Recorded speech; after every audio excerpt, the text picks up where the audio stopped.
Hello people, thank you for tuning into this fragrance review video. In this one we're going to look at 212 Sexy Men from the house of Carolina Herrera. And just to start off with a quick bit of information about this fragrance, this was the fragrance that Noah wore on the Ark. No, I'm only joking. But it has been around a long time, so the point is that this is a fragrance that's not new. It's been on the market since 2016, so 15 years, which you could argue in fragrance terms, given that there's, Acquadigios and, other fragrances going back to the 90s, 80s, 70s. A 2006 release actually probably isn't all that old, but given that the fragrances come out quite regular now, if a 2006 release that's still around is quite archaic. But that's not to say that this is dated or bad. So let's just give you a bit of background information about it. Well, it was created by Alberto Morales, who is the nose behind, I believe, CK1, Acquadigio, a number of great fresh fragrances. And he did it alongside a guy called Rosando Mateo, I believe his name is. This is a bit different to what you would expect from Morales fragrance though, because I associate him as the king of clean, fresh fragrances, really aquatic fragrances, where this is more of a winter time, more of a clubbing fragrance, a sweet, projecting fragrance. In many ways, this is a toned down version of Jean-Paul Gaultier's Le Male. It's certainly very similar, although not exact. Just give you a quick breakdown of the notes. Top notes: mandarin, orange, bergamot and green notes. Then in the mid we have pepper, flowers and cardamom. At the base, vanilla, gaiac wood, sandalwood, amber and musk. Just ignore that clicking noise, that was something to do with my mic. One other fragrance that it does remind me of, the fragrance that I do feel is quite similar to this, probably more so than Le Male, although they are both arguably influenced by Le Male, and that fragrance is Prada Luna Rosa Sport from Prada, obviously. I would say this fragrance, because it was released in 2006, is very much of its time. Now I'm not saying that's dated, but if you go back to the mid-2000s, Le Male was probably the biggest fragrance out there, the most popular, the most sold.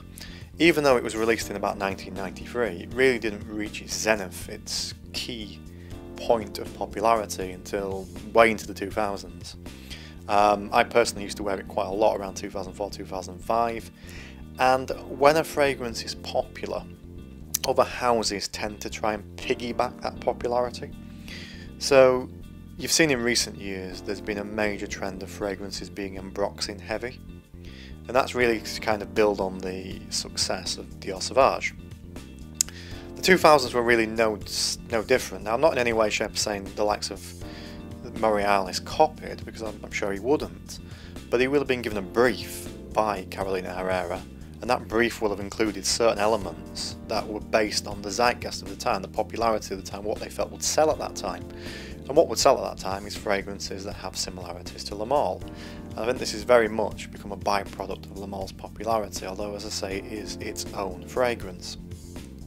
The thing with this that mainly stands out is, what does it smell like? Well, it's very powdery, it's very vanilla-y, it's sweet, it's as you would expect with Le Male, but I think it's toned down. It's not got the in-your-face power that the original Le Male formulations had.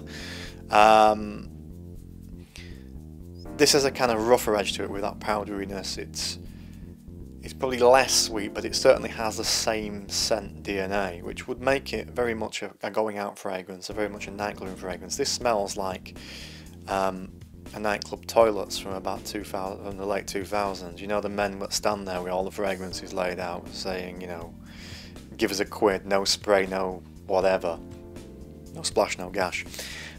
Anyway, so this smells like the sort of thing that you'd have sort of floating around the air just as you go into those toilets in nightclubs at that time. You don't really see them as much anymore. It is a nice fragrance.